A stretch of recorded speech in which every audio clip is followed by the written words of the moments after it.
오늘이 이제 오순절날에 사도 베드로가 설교한 그 설교를 제가 지금 세 번째 하고 있습니다. 근데 어떻게 보면은 남의 설교를 지금 제가 하고 있는 셈인데, 뭐 이런 거 가지고 오면 이제 표절이라고 말하지 않죠, 그죠?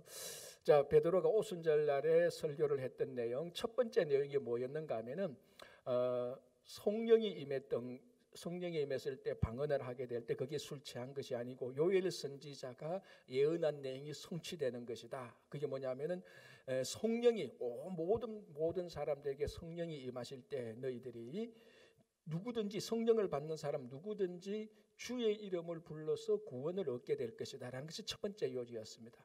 그래서 오늘날에도 우리가 성령께서 우리에게 임하셔서 우리가 주님의 이름을 불러서 구원의 대열에서 구원의 삶을 살 수 있는 겁니다. 여기 첫 번째 설교의 요지였고요. 지난주 이제 두 번째 설교의 요지가 우리 지난주에 살펴본 겁니다. 그러면은 누구든지 주의 이름을 부른다 그러는데 그 주가 누구냐는 겁니다. 그래서 이제 베드로는 바로 그 다음 구절에 말하죠. 나사렛 예수가 주다. 다른 사람에게 나사렛 예수가 주인데, 그러면서 주 대신 나사렛 예수에 대해서 세 가지를 말했습니다. 첫 번째 그의 공생애를 통해서 기적과 이사와 표적을 통하여서 이분이야말로 구약에서 예언했던 바로 그러니까 하나님의 아들 주님이다라는 것을 첫 번째로 했고, 두 번째는 그의 죽으심을 통하여서 그래서 법 없는 자들의 손에 넘겨서 로마인에게 넘겨서 저주받은 나무에 달려서 죄를 해결했던 그 죽음을 통해서, 세 번째가 이제 하이라이트였죠. 하나님이 죽음 가운데서 살려서 부활하신 주님을 이제 만든 것입니다. 부활하신 주님으로 삼으신 것이죠. 그러니까 첫 번째는 성령이 임했고 주의 이름을 부르는데 그 주님이 바로 나사렛 예수고 그의 공생애와 죽음과 부활을 설명했습니다. 자, 이제 오늘은 베드로 설교를 제가 세 번째로 설교를 하는데 그게 25절에서 36절인데 딱 핵심은 이겁니다. 부활하신 주님에 대해서 설교를 하는 겁니다. 왜? 12사도 가운데 가룟 유다가 죽고 난 다음에 그 한 자리를 채울 때 두 가지 전제가 있어요. 첫 번째는 우리와 함께 있었던 사람들 가운데, 그리고 반드시 부활을 증거해야 될 사람이어야 된다라는 겁니다. 그러니까 12사도들은 어디서 무엇을 하든지 자기 삶을 통해서 자기 입술을 통해서 반드시 선포되어져야 될 것이 부활입니다. 그래서 이 사도 베드로가 지난주에 마지막에 부활을 선포하면서 이제 오늘 25절부터 36절까지 그 부활의 주님에 대해서 사도 베드로가 고백하고 있는 겁니다. 이제 오늘 우리가 그거를 한번 보겠습니다. 사도 베드로가 증거하는 부활의 예수님은 어떤 분이냐? 자, 우리는 뭐 부활하신 예수님은 뭐 한마디로 말하면 너무 간단하죠. 죽음에서 다시 사신 분이 뭐 부활의 예수님이지. 뭐 맞습니다, 그죠? 그러나 사도 베드로가 2000년 전에 선포했던 부활의 예수님은 이렇게 단순한 것이 아니고 훨씬 더 깊은 그리고 풍성한 의미가 있는 것입니다. 자, 오늘 32절을 한번 보겠습니다. 이렇게 되어 있습니다. 32절에 이 예수를 하나님이 살리신지라. 하나님께서 부활하게 하셨다는 거죠. 우리가 다 일의 정인이로다. 그러니까 부활의 정인으로서 사도 베드로도 정인했습니다.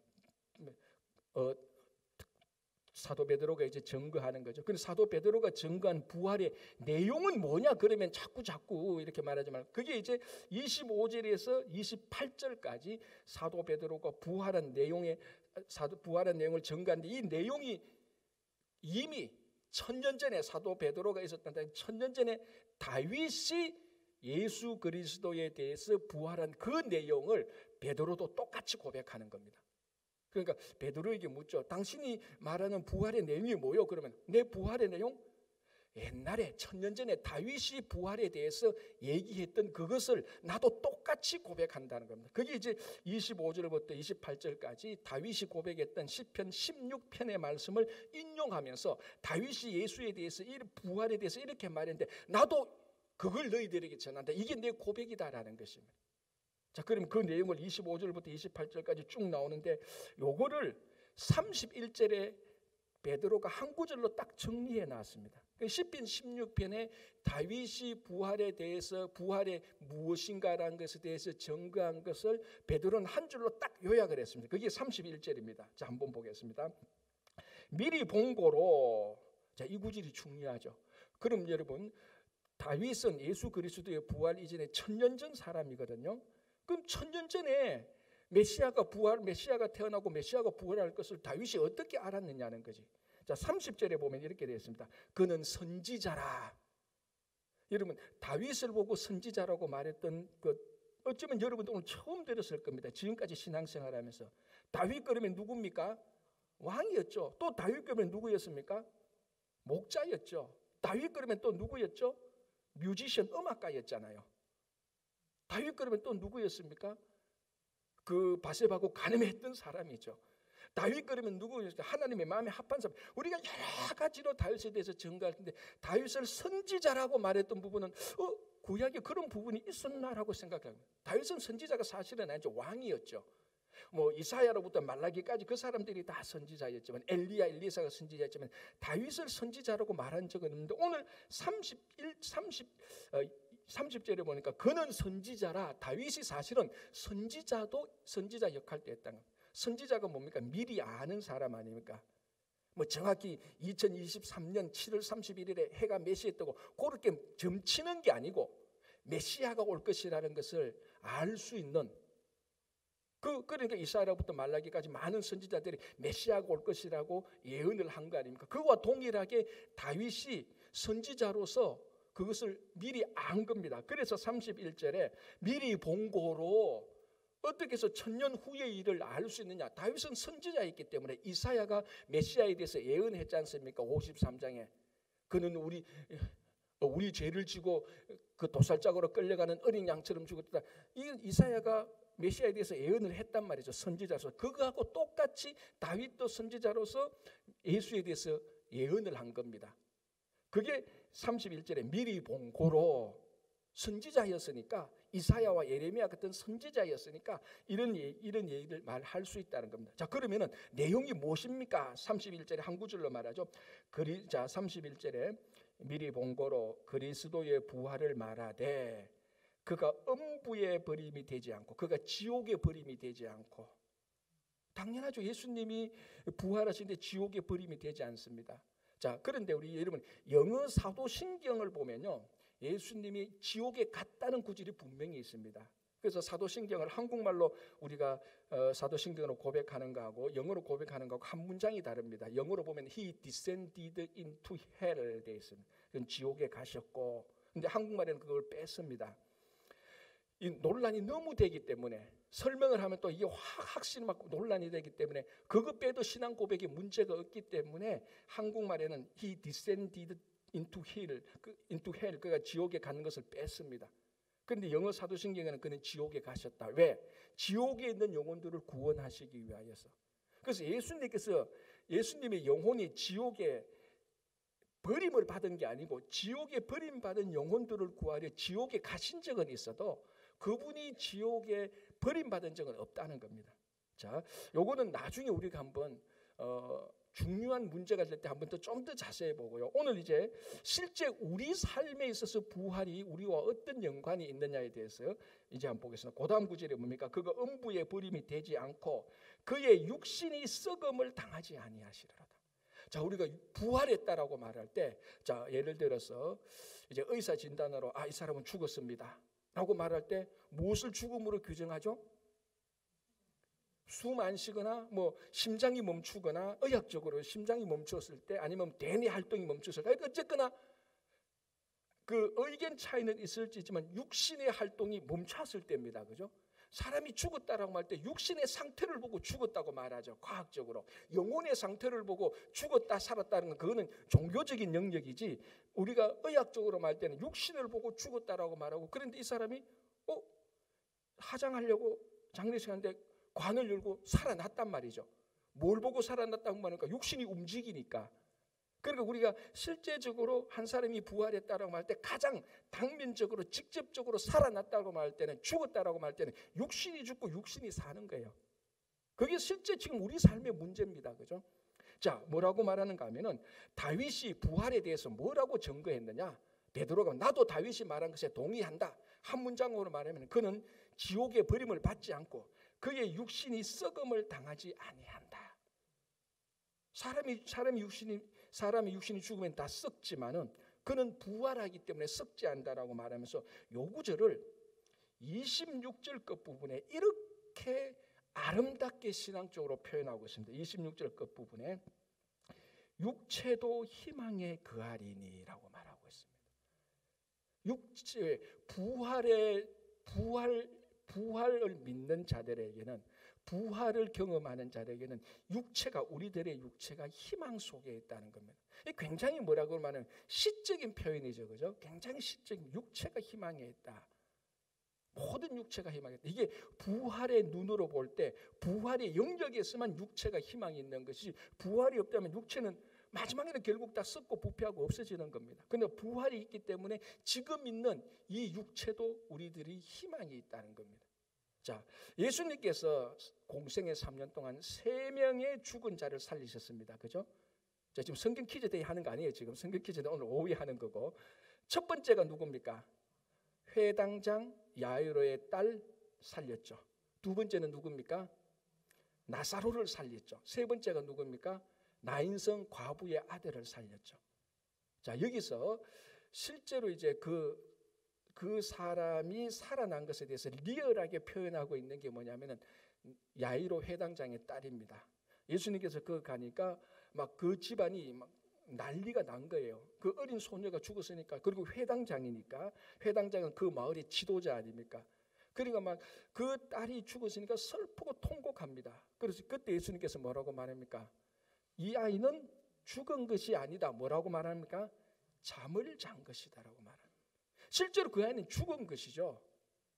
그런데 육체의 희망을 가지고 있는, 부활의 눈으로 볼 때는 육체의 희망을 가지고 있는 사람에게는, 주님에게는 죽은 몸이 아니고 잠자는 몸이다.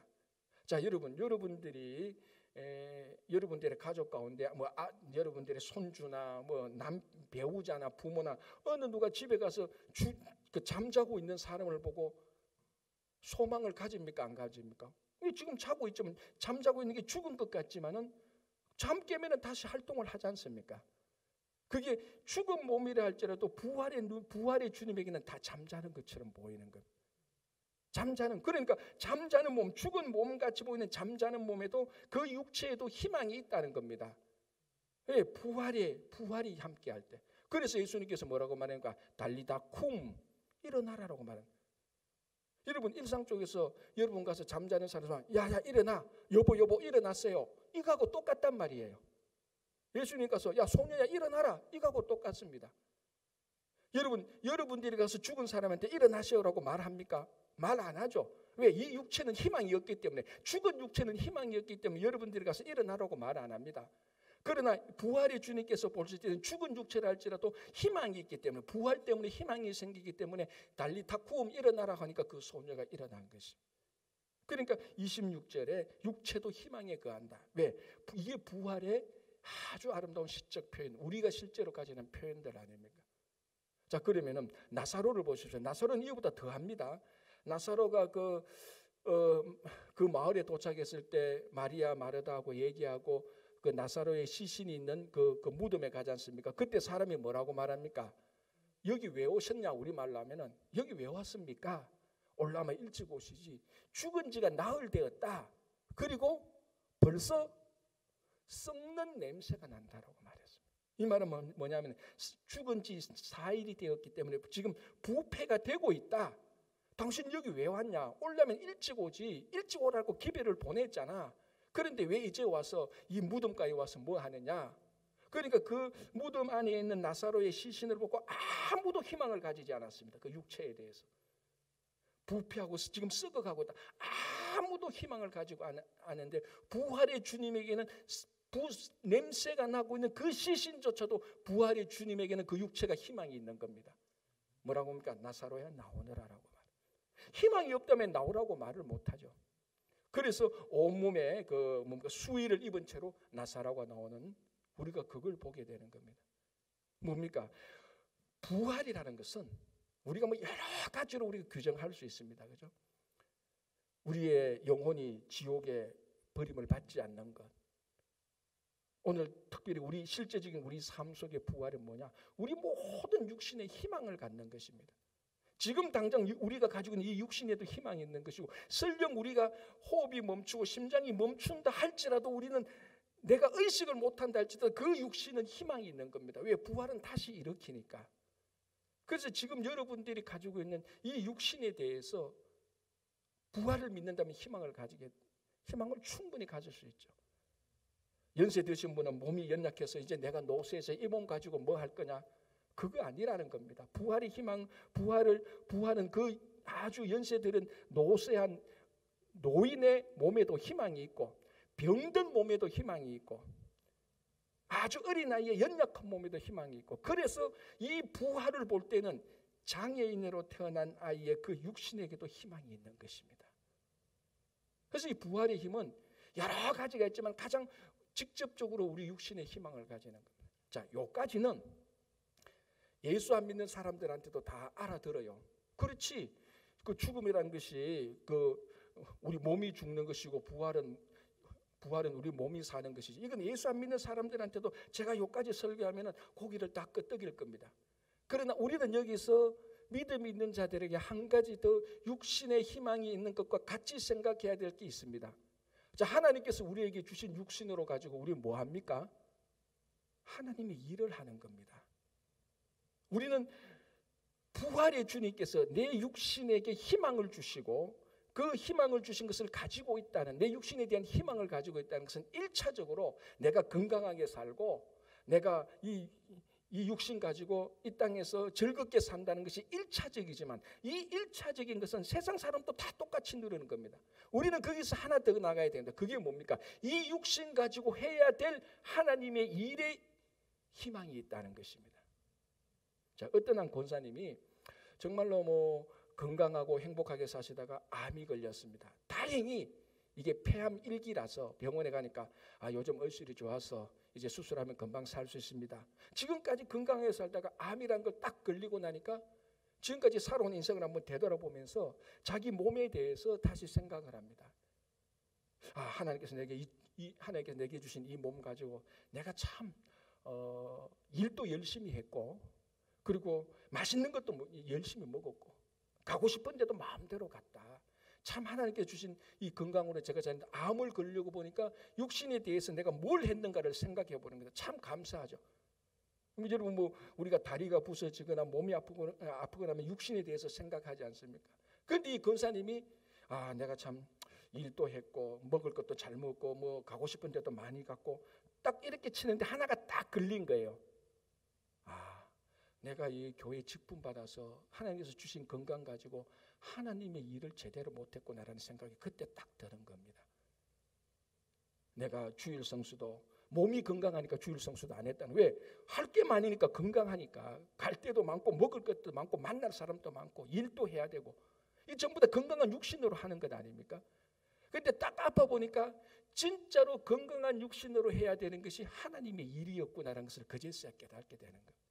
여러분, 이거는 세상 사람들은 못 깨닫는 거죠. 우리 믿는 자들만이 깨닫는 겁니다. 그래서 부활의 주님이 우리들에게 주는 영혼의 소망은, 우리는 결코 지옥에 가지 않습니다. 그러나 육신의 소망은 절대로 썩지 않고 다시 부활합니다. 그 육신의 부활의 소망이 오늘 우리 현실 속에, 지금 우리가 살아가는 이 현실 속에서 지금 우리가 가지고 있는 이 모든 육신이 다 희망이 있습니다. 목사님, 내 다리 못 걷는데요. 아닙니다. 그래도 그가 가지고도 다 하나님께서 희망을 주신 것입니다. 그 다리 잘 못 걸어도 앉아서 기도할 수 있고, 다른 사람을 사랑할 수 있고, 그래서 하나님께서, 부활의 주님께서 우리에게 육신을 주셨다. 이것은 건강에 대한 희망이 있는 것과 동시에 이것 가지고 하나님의 일에 대한 희망이 있다는 것하고 똑같습니다. 여러분, 그게 부활의 정인입니다. 부활의 정인이라는 것이, 내가 아프다고 다시 살아났잖아, 교통사고 날 뻔했다가 내가 살았잖아, 건강하잖아, 그거는 세상 사람도 다 말하는 일이에요. 그러나 예수 믿는 우리가 부활의 정인으로 말하는 것은, 내가 이 건강 가지고 여전히 주님의 일을 하고 있는 상태, 그게 바로 부활의 정인이 되는 것입니다. 이 주님께서 주신 건강 가지고 예배를 드리고, 주님께서 주신 건강 가지고 기도를 하고, 큰 위대한 일은 못한다 할지라도 건강이 도착하는 데까지 주님의 일을 하는 것, 그게 부활의 증인입니다. 자, 우리 가운데 많은 사람이 건강 때문에 한번 크게 고심 안 해본 적이 어디 있습니까? 다 있지 않습니까? 유스그룹 애들이 아직 괜찮을 수 있지만 이제 30대 넘어가 40대, 50대, 60대 넘어가면은 다 건강 때문에 한번 다 무너져 본 적이 다 있습니다. 아니면 지금 막 무너지고 있는 사람들도 있을 수 있고. 그러나 부활을 믿을 때는 그 모든 육신에도 하나님께서 희망을 주시고 그 육신 가지고 주님의 일을 섬길 때, 예배를 드릴 때, 기도할 때 그게 바로 부활의 증인입니다. 그래서 베드로가 부활의 증인으로서 계속 하나님의 일을 하는 겁니다.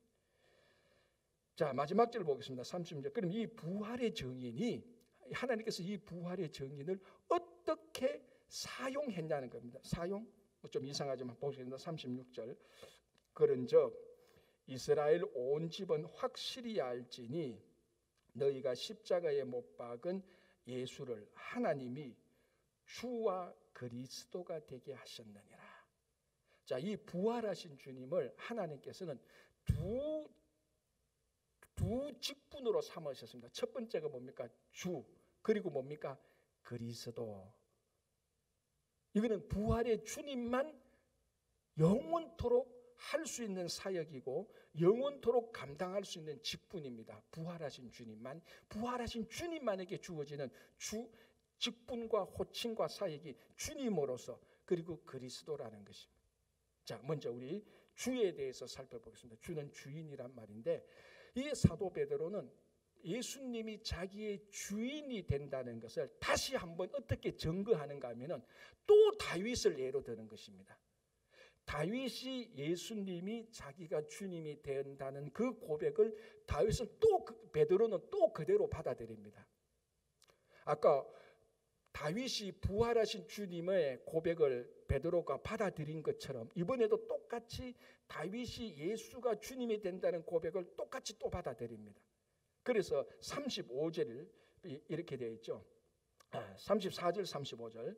34절. 다윗은 하늘에 올라가지 못하였으나 친히 말하여 이르되 주께서 내 주에게 말씀하자. 주께서 내 주에게 말씀하신, 여기 이제 다윗이 예수님에 대해서, 예수님이 주님이 되신다는 것에 대해서 시편 110편에서 고백한 것을 다윗이 그대로 자기도 고백하는 겁니다. 자, 여기 이제 헷갈리는 게 보십시오. 주께서 내 주에게 말씀하시기를, 여러분 여기에 펜이 있으면요, 앞에 주에다가 하나님이라고 쓰시고 뒤에 주에다가 예수님이라고 쓰시면 정확히 이해가 쉽습니다. 그러니까 주께서 내 주께 말하니까 이거 헷갈리는 겁니다. 주가 어느 주인지 모르겠다. 첫 번째 주께서 내 주에게, 그래서 첫 번째 주가 하나님이고 두 번째 주가 예수님이라는 것을 대입시켜서 제가 이 시편 110편을 여러분들에게 읽어드리겠습니다. 하나님이 내 예수님에게 말씀하시기를, 하나님이 예수님의 원수로 예수님의 발등상이 되게 하기까지 예수님은 하나님 우편에 앉아 있어라, 이렇게 되어 있습니다. 그는 클리어하게 되죠.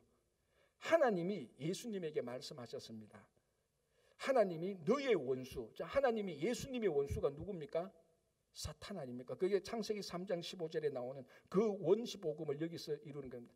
하나님이 예수님에게 너의 원수를 너의 발등상이 되게 할 때까지 내 우편에 함께 있어라. 발등상이 뭡니까? 발로 받는 받침대 아닙니까?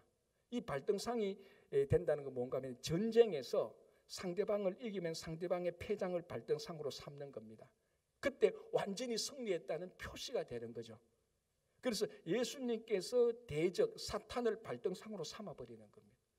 그래서 예수님께서 사탄과의 전쟁에서 완전히 승리를 하는 겁니다. 그래서 주가 된다는 겁니다. 지난주에 제가 얼핏 얘기했습니다. 부활하신 주님이 왜 주님이 되는가 하면요, 여러분 주인이라는 것은 전쟁에서 이긴 사람은 주인이 되고 전쟁에서 패배한 사람은 노예가 되는 겁니다. 그런데 오늘 시편 110편에서 다윗은 뭐라고 고백하는가 하면 하나님이 예수님을 예수님의 대적을 발등상으로 삼았다라는. 그 예수님은 사탄과의 전쟁에서 영원한 승리를 했습니다. 그래서 주가 되는 겁니다. 이 다윗이 고백한 것을 베드로는 나는 다윗이 고백한 것을 똑같이 고백합니다라고 말을 하는 겁니다. 그러니까 이게 아까 말씀드린 것처럼 1000년 전에 다윗이 나중에 메시아가 나타나실 것인데 그 메시아는 사탄을 발등상으로 삼을 것이다. 그 사탄을 발등상으로 삼는 그분이 나의 주님이다. 그분이 예수님이라고 말을 하면서 베드로가 다윗의 그 고백에 내가 고백한다는 거예요. 그래서 이 시편 110편이 바로 요겁니다. 그래서 많은 사람이 이 구절 읽을 때 막 모르니까 대충 넘어가는데 이 구절은 성경에서 가장 유명하게 예수님께서 사탄과의 대적에서 완벽하게 이기는 고백이 들어가 있는 겁니다. 이게. 자, 그래서 주인이 되는 것이죠. 그래서 예수는 나의 주다라고. 그래서 주 예수 그리스도로 할 때 주 예수라는 겁니다. 문제는 예수가 주라는 이 고백이 이 당시에 이게 얼마나 어마무시한 말인가를 우리가 알아야 된다는 겁니다. 자, 로마 사람들에게 예수가 부활해서 예수가 신이 되었다라고 말하면 로마 사람들은 오케이. 그거 전혀 이상하게 생각하시나요? 예수가 신이 되었다고? 부활해서 신이 되었다고? 오케이. 그럼 그 예수를 우리 만신전에 갖다 넣자. 만신전이 뭔지 아시죠? 신들의 백화점 아닙니까? 판테온, 만신전. 신들을 다 안에 전시해 놓은 이게 다신론사의 종교다운지 그 다신론사에서는 만신전이 다 있지 않습니까? 예수가 신이 되었다 그래도 로마 사람들은 아무런 위협이나 아무런 요동이 없습니다. 왜? 로마 사람들의 신들 가운데 제우스도 있고 그 그리스 로마의 신들이 수두룩 빽빽합니다. 수두룩 빽빽하는 가운데서 예수가 신이 되었다고 말하는 것은 오케이. 만약에 당신들이 원하면 예수가 신이 되었으니까 예수라는 신을 만신전에 넣어줄까? 아무런 문제가 없습니다. 실제로 초대교회 때 많은 어떤 로마 사람들은 예수가 신이 되었다는 것을 실제로 믿고 만신전에 넣자고 호소한 사람도 실제로 있어요. 예수가 신이 되었다는 것은 로마 사람들한테는 하나의 위협이 안 됩니다. 그런데 예수가 주인이라고 말하는 것은 로마 제국의 로마 황제의 정면으로 반역하는 말로 들릴 수도 있습니다. 왜? 로마에는 많은 신들이 있지만 로마에서 주인은 한 분뿐이거든. 누구? 황제밖에 없거든. 그러니까 예수가 신이 되었다고 말할 때 많은 신 가운데 한 사람 더 끼워 엮는 거 추가하는 거 오케이. 노 프라브럼. 그런데 이 예수가 부활했어요. 신이 되었어요. 오케이 했는데 그런데 이 예수가 나의 주인이에요. 나의 주님이여라고 말할 때 로마 제국 사람들은 뭐라고? 이 로마에서 주인은 한 사람밖에 없어. 황제밖에 없어. 너 지금 무슨 말을 한 거야? 너 반역이야? 이렇게 나오는 겁니다. 완전히 이거는 고백이 다른 거죠. 예수가 나의 신입니다라고 말하는 거고 예수가 나의 주인이다. 라틴어로 도미누스, 헬라어로 키리오스라고 말하면 그거는 완전히 분위기가 바뀌게 되는 겁니다. 그래서 로마는 매년 황제 숭배를 하지 않습니까? 형식적이든 진심이든 매년 로마 제국에 있는 사람은 자기 도시에 있는 황제가 있는 템플에 가가지고 황제가 뭐라고 고백해야 됩니까? 그렇죠. 카이사르가 황제인데 카이사르 라틴어로 말하면 카이사르 도미누스, 카이사르가 주님이다. 헬라어로 말하면 카이사르 퀴리오스. 이게 형식이든 아니든 가서 그거 고백하고 퍼밋을 받아와야 돼요. 그래서 이 황제가 나의 주라고 고백한 이 퍼밋이 있어야 우리말로 하면은 자식을 대학 보낼 때도 우리 자식 그 대학 보낼 아이디 보자고 말한 것처럼 당신 황제 숭배해서 퍼밋 봅시다. 그 퍼밋이 있어야 뭔가를 할 수 있다. 비즈니스 하는데 이 서류를 냈는데 황제를 숭배한 퍼밋이 있어야 됩니다. 그거 없으면요 못해요. 그만큼 황제가 주인이라는 것은 로마 제국을 다스리고 로마 제국을 하나로 묶는데 가장 중요한 로마 정치의 이념입니다. 그런데 오늘 성경을 보니까 너희들이 십자가에 못 박은 이 예수, 부활한 이 예수를 하나님이 예수를 주로 삼았다라고 말을 하는 거예요.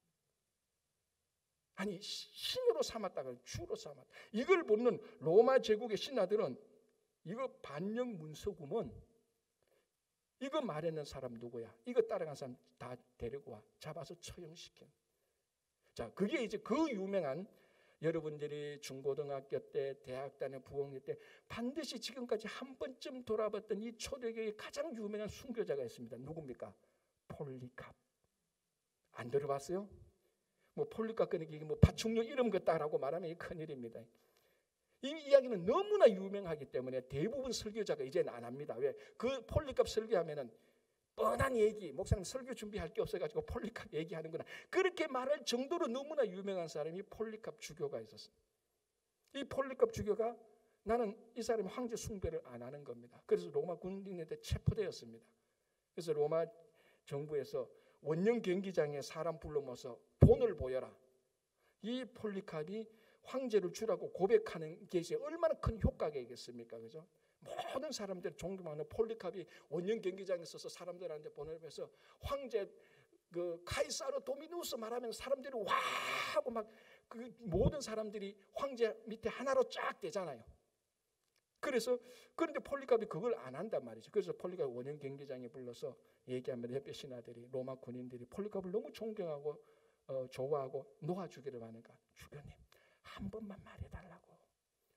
속은 안 그런 줄 알았는데 그래도 한 번 좀 말해달라. 카이사르 도미누스 한 번만 말해달라. 그 문구가 이제 한국말로 이렇게 되어 있습니다. 뭐라고 말하는가 하면 이렇게 말해요. 카이사르는 주님이시다. 무신론자들이여 물러갈지어다. 이 말 한 번만 해달라는 겁니다. 그래서 폴리캅이 알겠다고 고개를 끄덕거리면서 막 그 원형 경기장에 사람들이 쫙 보는 앞에서 긴장되는 가운데서 폴리캅이 이렇게 말합니다. 한국말로 번역된 겁니다. 무신론자들이여 물러갈지어다. 그리고 말하기를, 이제 그 유명한 말이 나오죠. 지난 86년 동안 신실하게 섬겨온 주님은 언제나 내게 은혜와 자비를 베풀어 주셨습니다.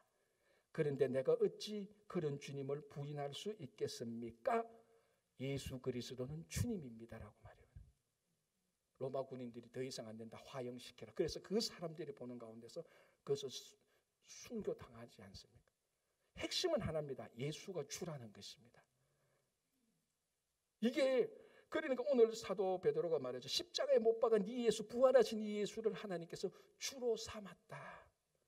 그 주를 오늘날 또 우리가 통일하게 고백하는 겁니다. 당신의 주인은 누굽니까? 여러분들의 주인은 진짜 누굽니까? 우리의 주님은 진짜 예수 그리스도입니다. 여러분들에게 인생에 있어서 주인이 예수라는 의미가 무엇입니까? 예수님이 내게 말하는 대로 순종하고 예수님께서 내게 하시기를 원하는 대로 하는 것 아닙니까? 말로는 예수님이 내 주님이라고 말하고 화가 나고 기분 나쁘고 슬프고 이익과 손해와 불편함 속에서는 예수님을 제끼고 내가 다 결정하고 내가 다 막 슬프고 내가 다 하는 것, 그거는 절대로 예수님이 주님이 아니죠. 내가 주님이 되는 겁니다. 그래서 우리 초대교회 때는 예수가 진짜 주님이라는 것은 이 고백 한마디를 하기 위해서 어김없이 가차없이 불 속에다 들어가고 사자 입 속에다 들어갔던 것입니다.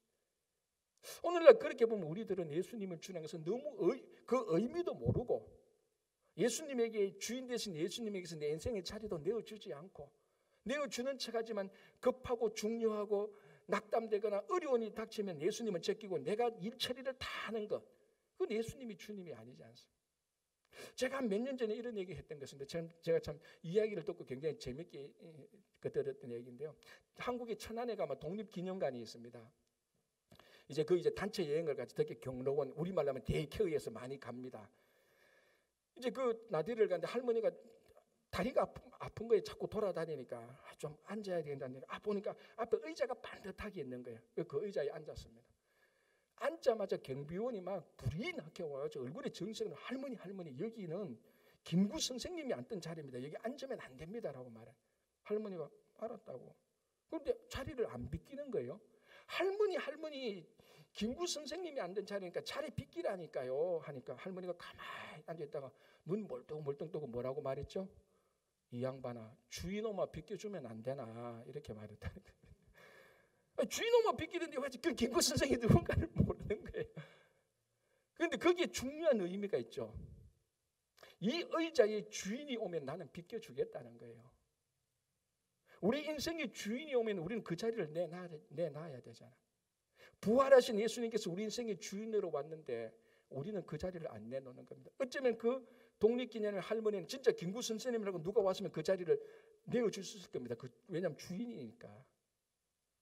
그래서 이 땅에 여전히 우리가 예수님은 이미 부활의 주님의 예수가 우리 인생에 오셨는데 우리는 여전히 평소에는 아무 일 없을 때는 자리를 내줬다고 급하고 어렵고 심각하고 중요한 일이고 이익과 손해와 불편함이 닥치면 예수님 좀 비켜주십시오. 내가 좀 앉아야 되겠습니다. 주인 자리. 그래서 그 앉아서 다 일 처리해버리는 그런 모습들이 우리들의 모습하고 참 너무 많이 닮은 겁니다.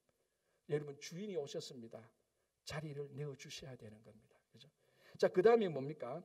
그리스도가 되게 했다는 겁니다. 부활의 주님을 이 부활하신 예수님을 주로 되게 했고 그리스도가 되게 했다는 겁니다. 자, 제가 방금 말씀드리는 이 주라는 호칭은 로마인들에게 굉장히 위협적이었습니다. 그런데 그리스도라는 것은 그리스도가 뭡니까? 구약에 말하면 메시아지 않습니까? 메시아라는 말은 영어로 The Anointed, 기름 부음을 받은 자고 우리말로 하면 구원자입니다. 구원자. 근데 이 그리스도라는 말은 로마인들한테는 또 의외적으로 별로 위협적이 않은데 유대인들에게는 이거는 엄청나게 위협적입니다. 왜? 유대인들은 이미 구약 때부터 메시아를 믿고 있었거든요. 메시아가 올 것을 기대하고 있었습니다. 그런데 이 구약 시대의 사람들이 이스라엘 사람들이 메시아를 믿고 있었던 두 가지 내용인데 첫 번째는 뭔가 하면 이 사람들은 메시아가 올 것을 믿고 있었는데 메시아가 언제 온다고 믿고 있었습니까? 종말에 마지막 날에 예수가 이거 마지막 날에 메시아가 와서 이 천지를 다 뒤집었고 이스라엘을 세워준다는 것입니다. 그게 구약에 이스라엘 사람들이 믿고 있었던 메시아 사상이었죠. 뭐하고 닮았죠? 제가 이스라엘 사람들이 믿고 있어 부활하고 닮았죠. 부활이 언제 일어난다고 믿고 있었죠? 유대인들은 마지막 때 종말 때 부활은 믿었어요. 근데 마지막 날에 일어난다고 믿었죠. 이 사람들이 메시아가 온다는 걸 믿었어요. 언제? 마지막 날에 메시아가 와서 천지를 다 뒤집어 엎는다는 겁니다. 자, 그래서 여러분 성지순례 이스라엘 예루살렘 가면 예루살렘 성전에 황금돔 있잖아요. 그 감람산에서 딱 보면 황금돔이 보이고 그 밑에가 쭉 뭐 있습니까? 묘지가 있잖아요. 그리고 황금돔 밑에 그 예루살렘 성벽이 있는데 거기에 문이 하나 있습니다. 그게 동문입니다. 동문. 철저하게 딱 닫혀져가 있죠. 언제 열린다고요? 가이드마다 다 하는 거예요. 그렇죠. 예수님이 아니고 자기들 말로는 종말에 메시아가 올 때 이 동쪽 문이 열리고 메시아가 이 동쪽 문을 통해서 성전 안으로 들어올 것이라. 그때에 부활이 일어난다는 겁니다. 죽었던 자들이 다 일어나. 그러니까 종말에 메시아가 오고 부활이 일어나는. 그래서 묘지 제일 좋은 땅이 어디입니까? 동쪽 문 앞에 있는 묘지. 보셨잖아요. 성교수님. 그거 보면요. 허름해요. 돌멩이도 막. 그런데 그게 이스라엘 전체에서 가장 비싼 묘지입니다. 저 파인론 몇 개 팔아도 그거 못 사요. 왜? 동쪽 문의 마지막 날에 메시아가 올 때 죽었던 영혼들이 다 일어난다. 그 풍수지리에 의하면 이스라엘 풍수지리는 그 자리가 제일 좋거든. 그래서 그 묘지가 제일 비싸고 지금도 그렇게 살고 있는 겁니다. 메시아를 믿었는데 마지막에 온다고 메시아를 믿었고 첫 번째.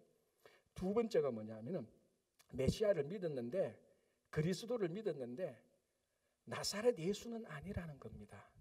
여기 이제 결정적인 거죠. 자, 우리 마가복음 14장, 그리고 똑같은 의미를 다는 마태복음 27장을 보면 공예 회원들이 예수님을 체포해서 예수님에게 묻습니다.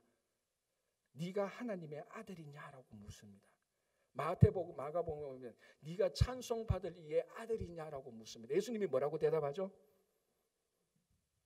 영어로 I am이라고 말합니다. 이걸 히브리어로 뭐죠? 스스로 있는 자라는 겁니다. 이 말이. 자, 모세가 하나님에게 묻죠. 가시덤불에 나타나서 막 이스라엘 사람들을 해방시키라고 하니까 이스라엘 백성들이 누가 너를 보냈냐고 물으면 당신이 누구기에 누가 나를 보냈냐고 묻습니다. 당신 이름 좀 알려주세요라고 말할 때 I am that I am. 나는 스스로 있는 자라. 그게 여호와 야훼 아닙니까? 근데 오늘 이 공예 회원들이 묻습니다. 네가 하나님의 아들이냐? 이 말은 그리스도냐는 말입니다. 네가 메시아라는 이 말하고 똑같습니다. 아들이란 뜻은 아버지하고 같은 동일하게 묻는 겁니다. 그 좀 해석해서 말하면 네가 하나님이냐? 네가 메시아야? 라고 말할 때 예수님께서 I am이라고 말했어요. Yes, I am. 그냥 I am. 나는 스스로. 그러니까 모세에게 대답했던 그 방식하고 똑같습니다. 하나님이 모세에게 했던 모세가 묻죠. 하나님 당신의 이름이 무엇이냐고 물으는 것처럼 사내들인 공회에서 예수에게 너 이름이 뭐냐고 물었을 때 똑같은 대답입니다. I am. 나는 스스로 있는 자라고 물었습니다. 하나님께서 여호와 하나님께서 대답하신 말을 예수님 똑같이 말했습니다. 그러니까 이 사람들이 다 들고 일어났죠. 네가 신성 모독을 한다. 너는 사형에 합당하다. 그래서 살려 돌로 쳐 죽어도 되는데 돌로 쳐서 주지 않고 로마인들이 넘겨서 나무에 달아서 죽이는 그 얘기는 우리가 아니까 생략. 자, 여기서 뭡니까? 예수님은 말합니다. 내가 바로 그리스도다, 메시아다라고 말합니다. 그러니까 이 이스라엘 사람들이 메시아를 믿었단 말이죠. 종말에 있는 나사렛 예수 말고 진짜로 천지를 뒤집어 엎을 모든 압제자들을 다 처단하고 로마와 같은 압제자들을 다 처단하고 이스라엘 백성들을 높이 올릴 그런 메시아를 믿었는데 예수라는 사람이 와가지고 로마를 처단하기는커녕 무력하게 자기들한테 잡혀온 이게 무슨 메시아냐는 겁니다. 그러나 예수님 말합니다. I am, 내가 바로 메시아다라고 말합니다. 그래서 갈등이 생겨요. 자, 그런데 그 메시아를, 그분을 오늘 사도 베드로는 말합니다. 바로 사내들인 공회 앞에서 I am이라고 말하고 나무에 달렸다고 부활하신 그 사람이 그리스도다, 메시아다라고 고백하는 것입니다. 여러분, 우리가 지금 다원주의 시대에 살고 있지 않습니까? 이거는 뭐 좋을 수도 있고 나쁠 수도 있는데 이 시대에 가장 우리가 다른 다양성, 다원성은 인정하더라도 유일하게 인정하지 않을 다양성은 예수가 그리스도라는 그 유일한 그거 하나입니다. 그래서 사도행전 4장 12절에서 뭐라고 말합니까? 구원 천하에 다른 이로서는 구원받을 수가 없다. 천하에 구원받을 사람 이름을 준 사람은 하나님이 없다. 오직 예수 그리스도밖에 없다라고 말합니다. 예수만이 구원자라는 겁니다. 메시아라는 것을 얘기하고 있는 것이죠. 이때쯤 되면 이제 제가 항상 하는 얘기가 있습니다. 우리가 예수님에게 가는 방법은 다양합니다. 예수님을 찾아오는 방법은 다양합니다. 사고가 나서 가정에 문제가 있어서 일이 안 풀려서 인간관계가 꼬여서 참 뭐 재앙이 닥쳐서 예수님에게 오는데 하나님 우리를 구원하시는 하나님에게 가는 방법은 하나밖에 없습니다. 하나님께서 구원의 하나님으로 오는 길은 하나님이 한 길만 내놨습니다. 그 길이 예수 그리스도죠. 다른 길은 없습니다. 그래서 지금 우리에게 예수 외에 더 이상 다른 신은 필요가 없습니다. 지금 우리에게 예수 그리스도 외에 더 새로운 신은 없습니다. 하나님께서 이스라엘 제가 지난주 신명기 때 했지 않습니까? 하나님께서 이스라엘 백성들이 가나안에 들어가서 다른 뭐 너희들의 가족들이 거짓 선지자나 그 선지자나 꿈꾸는 자들이 또는 그 사회에 영향력이 있는 자들이 너희들이 알지 못하는 신을 내가 가르쳐 주겠다고 말할 때 무엇이 제일 중요하다고요? 우리는 더 이상 예수 그리스도 외에 알지 못하는 신을 알고 싶지 않다. 우리는 더 이상 예수 그리스도 외에 다른 신을 생각하지 않는다. 우리는 더 이상 예수 그리스도 외에는 새로운 신을 섬기지 않는다. 이것이 우리들에게 영원한 고백이 되어야 되는 것입니다. 구원에게는 예수 그리스도 외에는 길이 없습니다. 그래서 오늘 사도 베드로가 그 부활하신 십자가에 못 박아서 부활하신 그 예수가 그리스도다라고 말을 하는 것입니다. 전번에 제가 아는 한 사람이 이런 얘기하는 재밌는 얘기인데 라면을 끓이다 보니까 TV에서 너무 재밌는 막 액션을 막 하는 거예요. 제가 갑자기 라면을 하다가 액션을 하니까 그걸 봤단 말이죠. 근데 라면 끓잖아. 뭐를 넣어야 됩니까? 라면 수프 넣어야 되잖아. 라면 수프 넣었단 말이죠. 액션 끝나고 해서 라면을 먹는데 맛이 좀 이상해. 이게 라면인데 이게 좀 금틱되고 커피 냄새가 좀 나. 이게 왜 이래 보니까 라면 수프를 하냐고 커피 믹스를 뜯어가 넣은 거예요. 충분히 그럴 수 있죠, 그죠? 왜? 같은 가루니까 믹스도 수프로 돼가 있잖아요. 수프 형식이잖아요. 그러면서 그 사람이 느꼈다는 게 아닙니까? 라면을 끓일 때는 라면 수프를 해야 되는구나. 라면에는 라면에 맞는 레시피가 있다고요. 구원에는 구원이 맞는 레시피가 있습니다. 예수 그리스도라는 거죠. 여러분 이런 경험이 있지 않습니까? 집에 가서 에어컨 트는데 TV 리모컨 가지고 막 누르잖아요. 여보 에어컨 고장나서 TV 리모컨 막 틀으면서 반대로 에어컨 막 틀면서 왜 TV가 안 틀려? 한국에는요, 우리 미국 같은 한국에는 집에 거실에 테이블에 가면요 리모컨이 4개 5개씩 있대요. 에어컨 리모컨, TV 리모컨, 가습기 리모컨, 공기청정기 리모컨, 선풍기죠. 선풍기 리모컨 5개인데 거기 맞는 리모컨이 다 있잖아요. 에어컨 리모컨 가지고 TV 튼다고 틀립니까? 안 틀려요. 아무리 멋있어도. 여러분, 구원의 리모컨은 예수 그리스도 외에는 아닙니다. 다른 걸로 아무리 틀어도요, 구원은 열리지 않아요. 구원은 예수 그리스도 외에는 없습니다. 그걸 오늘 지금으로부터 3000년 전에 다윗이 고백했고 2000년 전에 베드로가 고백했고 바울이 고백했고 그 위대한 사도들이 선지자들이 예수 그리스도를 경험하고 이분만이 우리들의 메시아다 구원자라고 고백하고 있는데 이 시대가 다원주의라고 바뀌었다고 해서 뭐 예수 외에도 뭐 다른 신들을 멀쩡하게 교회 다니는 사람들도 그렇게 얘기하는 사람들이 가끔 있더라고. 다시 한번 우리가 이 복음의 본질로 들어가서 우리의 주인은 예수 그리스도 외에는 없다. 예수 그리스도만이 예수만이 나의 주인이다. 그분이 내게 명령하는 것에 나는 기쁨으로 순종하고 나는 그분 외에 어떤 다른 신도 섬기지 않고 알고도 싶지 않고 어떤 다른 신을 나는 받아들이지 않겠다. 예수 그리스도만이 나의 고백이라는 이 고백 안에서 흔들리지 않고 살아갈 때 우리가 이 땅에서 삶도 부활의 삶으로 넉넉하게 살아가는 것입니다. 그때 우리는 삶에 좀 어려움이 닥치도 불편한 게 닥치도 이 부활의 주님을 믿고 주와 그리스도로 살아가는 이 삶이 우리의 삶을 영원토록 견고하게 흔들리지 않도록 살아가시는 여러분 되시기 바랍니다. 기도하겠습니다.